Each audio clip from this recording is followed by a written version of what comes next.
இன்னைக்கு இந்த வீடியோல நம்ம சாப்டர் 3 பார்க்க போறோம். பார்க்கறதுக்கு முன்னாடி சேனல் சப்ஸ்கிரைப் பண்ணுங்க, அந்த பெல் பட்டன் கிளிக் பண்ணுங்க.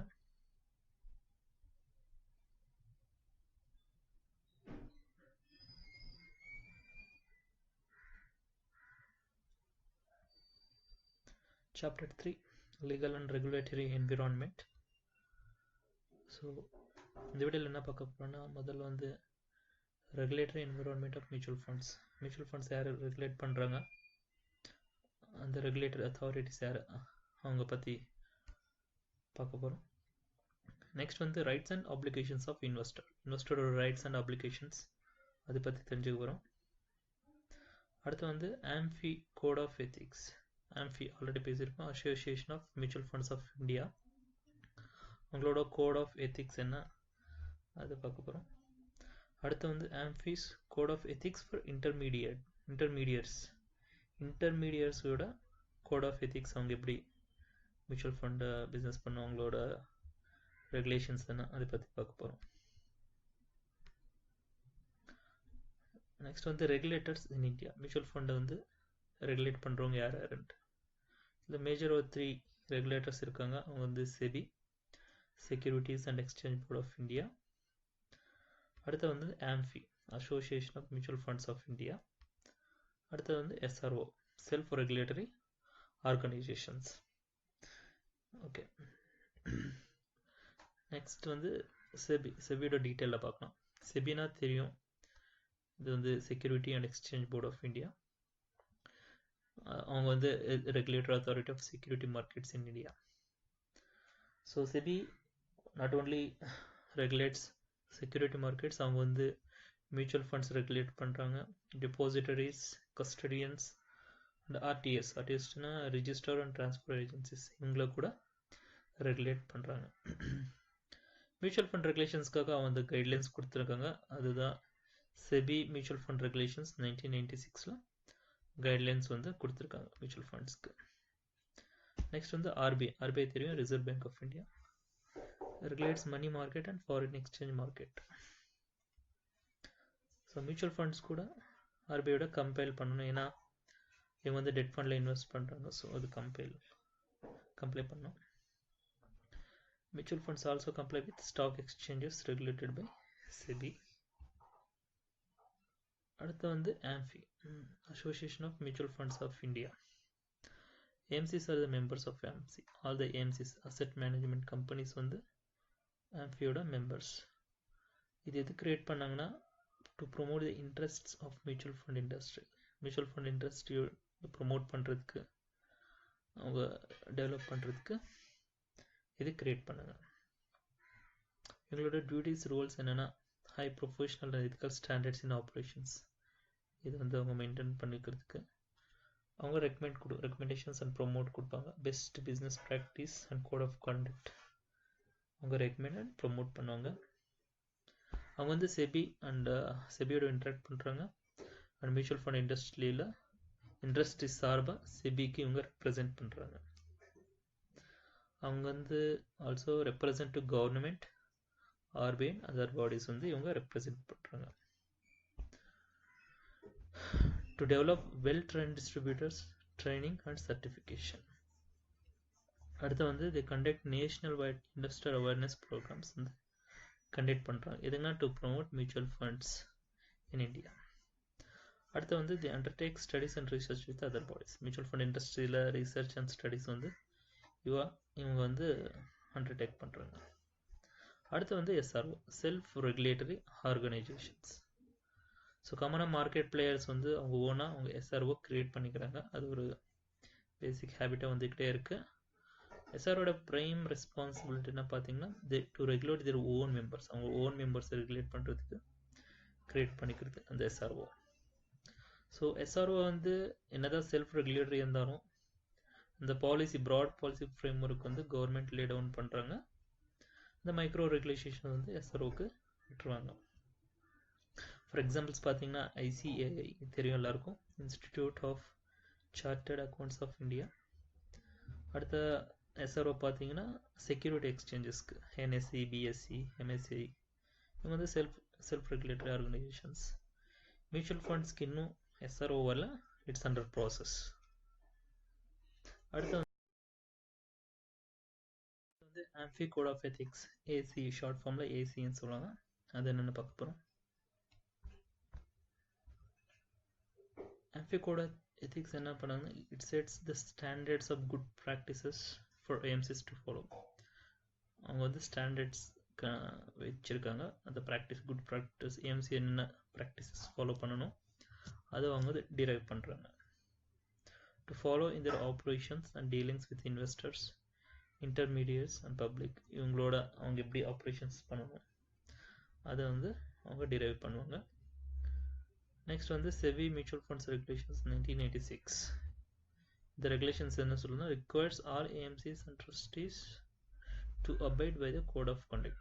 Code of conduct according to SEBI regulations 1996 எப்படி இருக்கோ அது வந்து இவங்க ஃபாலோ பண்ணணும். SEBI code of conduct lays down broad principles. AMFI code of conduct,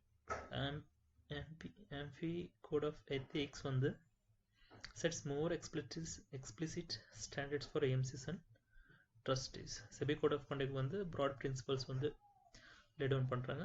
AMFI code of conduct பார்த்தீங்கன்னா more explicit standards வந்து for AMCs and trustees வந்து அவங்க செட் பண்ணியிருக்காங்க. So for detailed AMFI code of ethics வந்து நீங்க appendix 1 chapter 2 in NISM series 5A mutual fund distributors certification exam workbookல இங்க படிச்சுக்கலாம். for detailed code of ethics. அடுத்து வந்து AMFI code of conduct for intermediaries of mutual fund. இவங்களோட code of conduct அவங்க என்னென்ன kind of follow பண்ணணும் அதை பார்க்க போகிறோம். இது வந்து ஒரு கைட்லைன் செட் பண்ணணும் ஃபார் இன்டர்மீடியட்ஸ். அவங்க என்னென்ன பிஸ்னஸ் கோட் ஆஃப் கண்டக்ட்ஸ் எப்படி ஃபாலோ பண்ணணும் அந்த கைட்லைன்ஸ் வந்து செட் பண்ணுவாங்க. ஷார்ட் ஃபார்மாக அக்னின்வாங்க. அக்னினா AMFI guidelines and norms for intermediaries.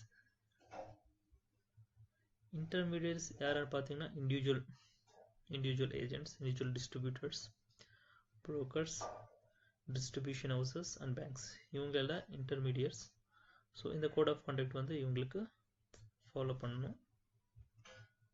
So for detail AMFI code of conduct for intermediaries of mutual funds இங்கே டீட்டெயில்டாக வேணும்னா appendix 2 chapter 2 in NISM series 5A mutual fund distributor certification exam workbook நீங்கள் refer பண்ணலாம். அடுத்து வந்து investor rights. Investor ரைட்டில் என்னென்ன kind of service standards ஒரு AMCs வந்து இன்வெஸ்டர்ஸ்க்கு என்ன கைண்ட் ஆஃப் சர்வீசஸ் அதோட ஸ்டாண்டர்ட் எப்படி இருக்கணும்ட்டு பார்க்கலாம். So maximum 15 days scheme can remain open. ஒரு NFO புதுசாக மார்க்கெட் வருதுன்னா அது மேக்ஸிமம் 15 days வரைக்கும் ஓப்பனில் இருக்கலாம் for investors purchase. Need to allot units of refund units or refund within 5 business days of closure of NFO. NFO close ஆனதுக்கப்புறம் within 5 daysல units allocate பண்ணணும் or refund பண்ணணும்.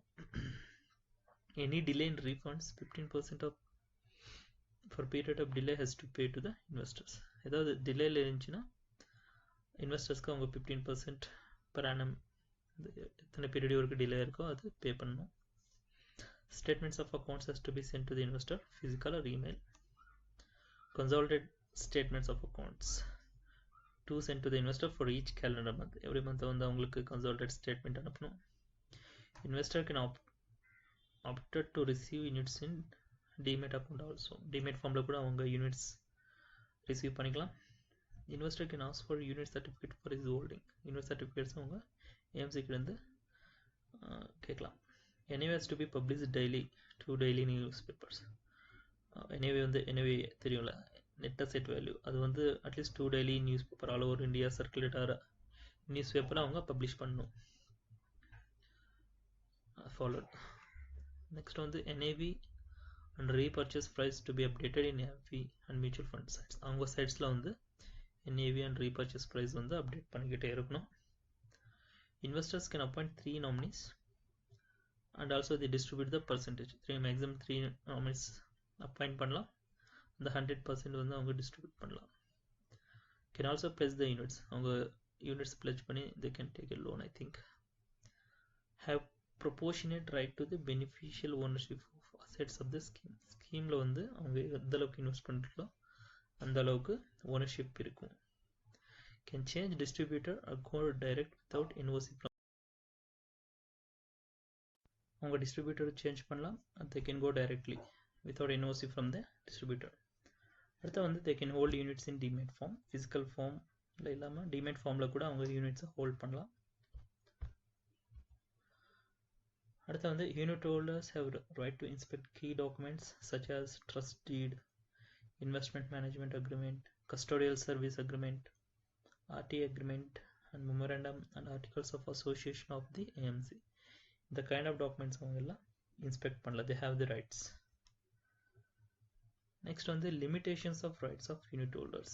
இது வரைக்கும் அவங்க service standards என்ன பார்த்தோம். இப்போ அவங்களோட limitations என்னென்ன இருக்கும் அது பார்க்கலாம். Investors cannot sue the trust but can file suits against trustees. Trusted மேல அவங்க sue பண்ணலாம் but they cannot sue on the trust. Caveat emptor. இது வந்து ஒரு principle. Let the buyer beware applies to mutual fund. இது பேசிக்கா இன்சூரன்ஸ்ல apply ஆகும் இந்த பிரின்சிபல். பட் இங்க மியூச்சுவல் ஃபண்ட்ல கூட இது அப்ளை ஆகும். பிகாஸ் பையர் வந்து அவேரா இருக்கணும். Unit holders cannot seek legal protection of not being aware. So அவங்க அவேர்னஸ் இல்லாமல் அந்த பை பண்ணிட்டு திருப்பி இது நம்ம எக்ஸ்பிளைன் பண்ணலன்னா they can't go லீகலாக அது ப்ரொடெக்ஷன் கொடுக்க மாட்டாங்க. ஸோ அவேராக இருக்கணும் பையர் வந்து. Have rights to proceed against AMC and trusts. One who has not invested in the scheme doesn't have the same rights. ஸ்கீமில் இன்வெஸ்ட் பண்ணாதவங்களுக்கு சேம் ரைட்ஸ் இருக்காது. அடுத்து வந்து இன்வெஸ்டரோட ஆப்ளிகேஷன்ஸ். PAN number and KYC documentation compulsory. So mutual ஃபண்டில் invest பண்ணுறதுக்கு PAN number and KYC கம்பல்சரியாக இருக்குது. Only exception is in micro SIPs. Micro எஸ்ஐபிஸில் பேன் தேவையில்லை. Need to give bank account details along with the redemption request. So redemption request கொடுக்கும்போது அவங்க bank details compulsory கொடுக்கணும். So thanks for watching. This is the end of the chapter 3. அடுத்த வீடியோல chapter 4 பார்க்கலாம். Thank you.